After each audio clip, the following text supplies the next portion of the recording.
ناظرین و سامعین السلام علیکم ورحمۃ اللہ وبرکاتہ۔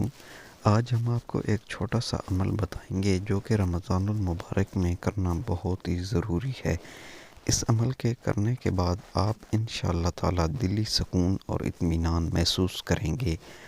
عمل یہ ہے کہ آپ جب کوئی بھی چیز اپنے طعام کے لیے خریدیں، کھانے کے لیے آپ فروٹس خریدنے یا کوئی بھی چیز آپ خریدتے ہیں تاکہ آپ افطاری کے اندر اللہ کی ان نعمتوں سے فائدہ اٹھا سکیں، آپ کے بیوی بچے وہ چیزیں کھا کر خوشی محسوس کریں، تو وہیں پر آپ نے کیا کرنا ہے، اپنے اڑوس پڑوس آس پاس جو غریب اور مفلس لوگ ہیں ان کا بھی خیال رکھنا ہے تاکہ وہ بھی ان رمضان کی برکتوں کو اور اللہ کی رحمتوں کو لطف اندوز ہو سکیں۔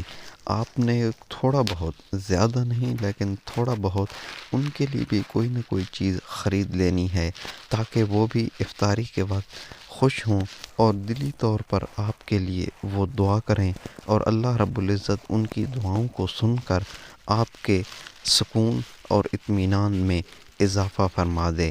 اس لیے کوشش کریں کہ جہاں اپنے لیے کوئی چیز خریدیں وہیں پر غریب اور مفلس لوگوں کے لیے بھی تھوڑا بہت خرید لیا کریں۔